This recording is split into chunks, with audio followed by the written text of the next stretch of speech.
وعلى آله وصحبه أجمعين. اللهم علمنا ما ينفعنا وانفعنا بما علمتنا وزدنا علما وعملا وفقا في الدين. وبعد، أيها الإخوة الأحبة، السنة النبوية المطهرة هدى ونور في حياة المسلم، وهي منهج حياة كاملة شاملة. السنة النبوية كان الصحابة رضي الله عنهم والسلف يتتبعونها، وعندما يعلمون بسنة من السنن يحرصون على العمل بها. ونحن للأسف أكثر المسلمين يتعلمون السنة ليبرروا لأنفسهم تركها وليترخصوا في تركها. السلف رضي الله عنهم كانوا يتتبعون السنة النبوية حرصا وحبا باتباع النبي صلى الله عليه وآله وسلم والتأسي به في أقواله وأفعاله وأخلاقه وأحواله. أما اليوم فالمسلم يريد أن يعرف العمل هل هو سنة حتى يرى لنفسه مبرر ليترك هذا العمل ولا يلتزم به. شتان وبون واسع بين الحالين. السنة النبوية أيها الأحبة هي منهج لحياة المسلم يتقرب به إلى الله تبارك وتعالى بغض النظر عن درجة المطالبة بها. نحن نعلم أن العلماء الأصوليون يعرفون السنة بأنه ما يثاب فاعلها ولا يعاقب تاركها، هذا على وجه العموم. ولكنه أيضا يعبر عن السنة المؤكدة بأنها يعاتب تاركها إذا لم يكن له مبرر في تركها. بل ذهب كثير من العلماء إلى أن الإصرار على ترك السنة فيه إثم كبير.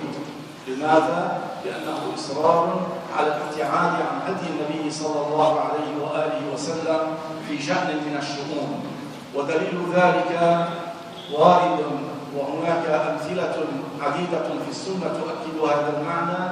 دليل ذلك أن النبي صلى الله عليه وآله وسلم كان مرة مع أصحابه على طعام، فرأى إنسانا يأكل بشماله فقال له: كل بيمينه. فماذا فعل هذا الرجل؟ لم يكن يبدو من المؤمنين، كان من المنافقين أو ممن في قلبهم مرض أو من الأعراب الهداة الجفاة. فقال له: لا أستطيع. ما قال سمعا وطاعة وما سارع إلى الاستجابة.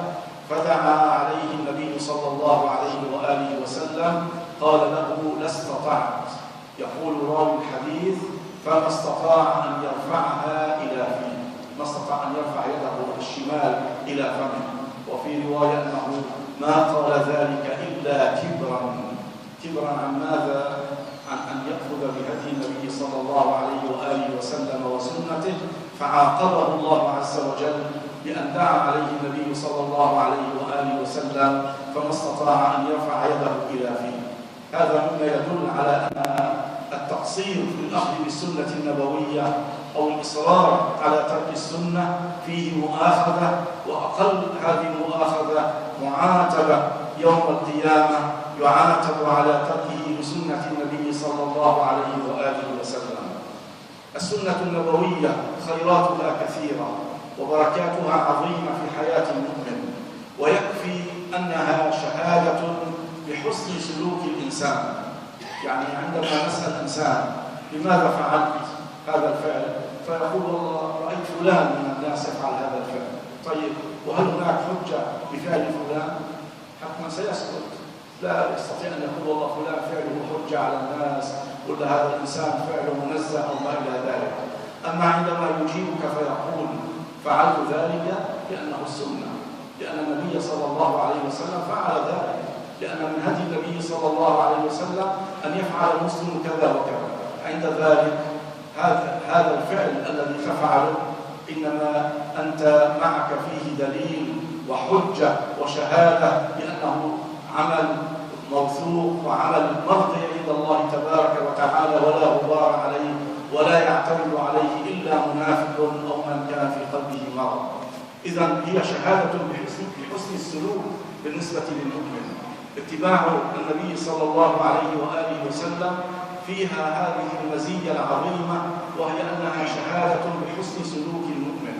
فيها خيرات كثيرة، من ذلك أن فيها رضا الله عز وجل، وفيها الاتباع والتأسي، وفيها الأجر والمثوبة، وكل ذلك مقرر وثابت.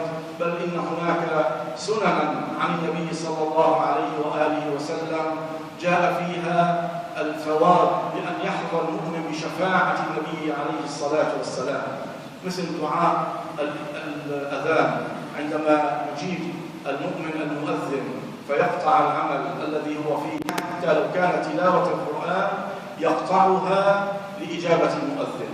هذه هي السنة، فيقول مثل ما يقول المؤذن، فإذا انتهى المؤذن يقول دعاء الوسيلة: اللهم رب هذه الدعوة التامة والصلاة القائمة آت محمدا الوسيلة والفضيلة وابعثه مقاما محمودا الذي وعدته. قال النبي صلى الله عليه وآله وسلم: إلا وجبت له شفاعتي. انظر، أمر ليس صعبا وليس عسيرا، ولكنه يحتاج إلى أن يكون المؤمن مهتما بهذا الأمر، مهتما باتباع سنة النبي صلى الله عليه وآله وسلم. عمل يسير تنال به شفاعة النبي صلى الله عليه وآله وسلم يوم القيامة. وكذلك سنن كثيرة في السنة النبوية ثبت أن فيها نيل شفاعة المصطفى صلوات الله وسلامه عليه. أيضا اتباع السنة هو الكمال الإنساني، والنبي صلى الله عليه وآله وسلم هو أكمل البشر الذين خلقهم الله تبارك وتعالى خلقا وخلقا وسلوكا. هذه حقيقة لا شك فيها ولا ريب. أيضا اتباع السنة فيه الجمال، فهو النبي صلى الله عليه وآله وسلم كان أجمل الناس خلقة وخلقا وأيضا هيئة، فلباسه صلوات الله وسلامه عليه وهيئته كانت أجمل الهيئات، سواء كان من حيث اللحية والأخذ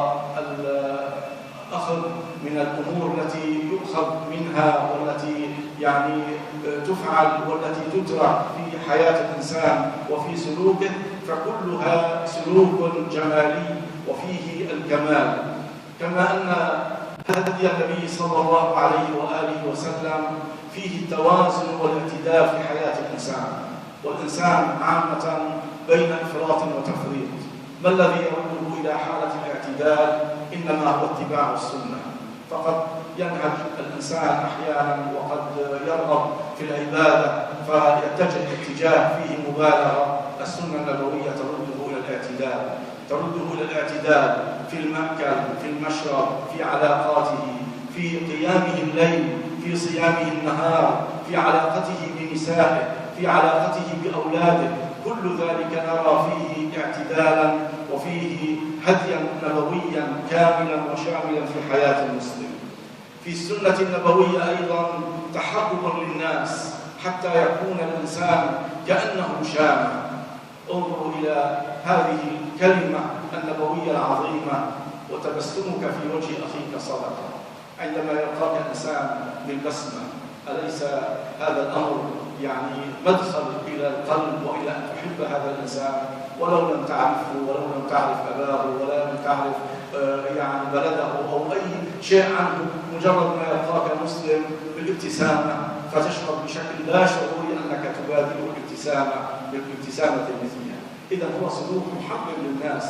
عندما يحثنا النبي صلى الله عليه وآله وسلم على الأخذ بآداب المساجد، وللأسف ما أكثر المسلمين اليوم الذين يهملونها ولا يبالون بها، فيأتي إلى المسجد وكأنه عدم أخذ يدخل يعني مطبخ ولا يدخل يعني صالة يريد أن ينظفها، هيئته متسخة، ثيابه متسخة، لا يبالي بشرور الآخرين، لا يبالي أنه داخل إلى بيت الله عز وجل. بينما النبي صلى الله عليه وآله وسلم يدعونا إلى التجمل وإلى أن نظهر بأحسن هيئتنا وأحسن صورتنا، وأن يمس الإنسان من الطيب، وأن يكون بهيئة حسنة لا يصدر عنه أي رائحة أكل ثوما أو بصلا فليعتزلنا أو فليعتزل مصلانا. يعني إذا لا يجوز له أن يأتي إلى المسجد حتى ينظف فمه. لماذا؟ مراعاة لشرور إخوانه المؤمنين. إذا هو سلوك محبب، ولكننا للأسف بعيدون عنه، أو كثير منا لا يأخذ به كما ينبغي. فترى أحيانا إنسان وللأسف مبتلى بهذا التدخين الخبيث. والله كم مرة رأيت بعض الناس يرمي السيجارة من يده ويدخل إلى المسجد، فرائحته وثيابه وفمه يؤذي المسلمين ويظن أنه يأتي لصلاة الجماعة، ولا أجر له في ثواب الجماعة ما دام يسيء إلى إخوانه المسلمين بهذه الصورة. إذن هذا سلوك نبوي كريم أراده النبي صلى الله عليه وآله وسلم لنا أن نأخذ به حتى نكون محبوبين بين الناس. وقد قال في الحديث في مناسبة من المناسبات: حتى تكونوا كأنكم شامة بين الناس، فإن الله لا يحب الفحش ولا التفحش. فإذا السلوك النبوي محبب في كل صغيرة وكبيرة، وفي كل سنة وهدي منه صلى الله عليه وآله وسلم. أيضا السلوك النبوي والهدي النبوي فيه التوافق أيضا مع الفطرة والانسجام مع الفطرة. يقول النبي صلى الله عليه وآله وسلم: 10 من الفطرة، ذكر منها قص الأظافر ونتف الإبط وما إلى ذلك من هذه الأمور. ترى بعض الناس الآن يطيل أظافره، وخاصة الأظفر الأخير، الأظفر الصغرى. لماذا؟ هل هناك له شهادة من النبي صلى الله عليه وآله وسلم على ذلك؟ وأذكر أنني مرة نبهت بعض الإخوة فاستجاب، ثم رأيته مرة ثانية وثالثة يطيل هذا الأظفر. يعني كأن القضية يعني هوى نفس وبعد عن اتباع النبي صلى الله عليه وآله وسلم. كثيرا ما نرى بعض الشباب يطيل أظافره ويعتني بها وينظف ما تحتها، ولا يتبع الهدي النبوي في ذلك وهو قص الأظافر. العجب من ذلك أيضا أن بعض الناس يهملون قضية نتف الإبط، فعندما يتعرق تصدر منه رائحة لا مؤاخذة سيئة وكريهة جدا، وكل ذلك بسبب البعد عن الهدي النبوي وعن هذه السنن النبوية العظيمة التي فيها الأجر الكبير عند الله عز وجل، وفيها أيضا التوافق مع الفطرة السوية، وفيها التحبب لعباد الله عز وجل. أيضا السلوك النبوي والهدي النبوي فيه العقل والحكمة. لماذا؟ لأنه صلوات الله وسلامه عليه لا ينطق عن الهوى إن هو إلا وحي يوحى. فيه أيضا إخبارات غيبية إذا لم ندرك الفائدة منها الظاهرة أو الآنية فنحن نؤمن بها كما أخبر بها النبي صلى الله عليه وآله وسلم. من ذلك سنة أرى أنها مهجورة عند كثيرين، وهي تغطية الآنية في الليل. فقد حذر النبي صلى الله عليه وآله وسلم أن تترك آنية الطعام أو الشراب مفتوحة، فإن البلاء ينزل من السماء فينزل فيها. وفي بعض الروايات لا أذكر مدى صحتها أن أيضا الشيطان قد يكفر أو لا يستطيع أن يكفر إلا في الآنية المفتوحة. وهذا علم نبوي نؤمن به ونتبعه ونلتزم به اتباعا وحرصا على سنة النبي صلى الله عليه وآله وسلم وأدبا معه. هناك أيضا حديث مشهور وحديث الذبابة: إذا وقع الذباب في إناء أحدكم فليغمسها ثم لينقلها، يعني يخرجها، فإن في أحد جناحيه داء وفي الآخر دواء. هذه حقائق نبوية غيبية يخبر بها النبي صلى الله عليه وآله وسلم، أثبتها العلم أو لم يثبتها. فكلام النبي عليه الصلاة والسلام أعلى وأعظم وأعز في نفس المؤمن من كلام العلماء، لأن كلام العلماء إنما هو ناقص، وهي معلومات قد تكون دقيقة أو غير دقيقة، قد تأتي معلومات أخرى تنقضها، فهي لا تهمنا ما دام الأمر ثبت في سنة النبي صلى الله عليه وآله وسلم.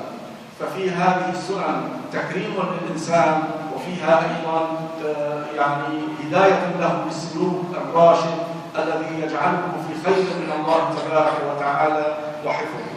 فيها أيضا السنة النبوية حسن العواقب للأمور، فلا يعقل أن يهدينا النبي صلى الله عليه وآله وسلم سنة من السنن ولا يكون فيها الخير في حسن عاقبتها وحسن مآلها. فيها أيضا تزكية لسلوك المؤمن وتطهير له من ماذا؟ من الهوى. فالإنسان الذي لا يتبع السنة معنى ذلك يعني يساوي ماذا؟ أنه يسير على هواه، يسير على هواه أو يسير على أهواء الآخرين، وكل ذلك شر على الإنسان ووبال. فالمؤمن الذي يسير على سنة النبي صلى الله عليه وآله وسلم لا يزال سلوكه في تزكية وفي رقي وفي رفعة حتى يلقى الله تبارك وتعالى، وكفى بذلك شرفا وفخرا. في السنة النبوية أيضا ما لا يحصى من الخيرات، فيها الذوق الإنساني الرفيع الذي ينبغي للإنسان أن يتحلى به حتى يكون محبوبا ويكون آلفا مألوفا في المحيط الذي يعيش به وفي علاقته مع الناس جميعا. بعض النساء الفاضلات الباحثات جمعت هذه السنن النبوية والأخلاق السلوكية عن النبي صلى الله عليه وآله وسلم وسمتها تسمية حديثة جميلة، سمتها فن الاتيكيت عند النبي صلى الله عليه وآله وسلم. لو نظرنا بهذا المعنى يعني بكلمة معنى الاتيكيت الذي يتداولها الناس ويعني يستعملونها، هو أيضا أعلى فن للاتيكيت في حياة الإنسان هو السنة النبوية بلا شك ولا ريب. كتبت تلك المرأة جزاها الله خيرا كتابا وقدمته للمعرض العالمي الألماني المشهور، معرض الكتاب في ألمانيا، معرض عالمي يقام كل عام وتقدم فيه أحدث الكتب، ويكون هناك نوع من المسابقة المحكمة بين هذه الكتب أيها أفضل وأيها أعظم. هل تعلمون أيها الإخوة أيها المسلمون أن هذا الكتاب حاز الدرجة الأولى عالميا؟ لماذا؟ لأنهم رأوا فيه ما لم يروا في غيره إطلاقا، رأوا فيه من آداب السلوك والأخلاق ما لا يعرفه هؤلاء الذين يعني يعتبرون أنفسهم أنهم في رقي حضاري وفي مستوى حضاري رفيع، ومع ذلك رأوا في هدي النبي صلى الله عليه وآله وسلم أمرا عجبا مما جعلهم أن يعتبروا هذا الكتاب هو الكتاب الأول في هذا المعرض.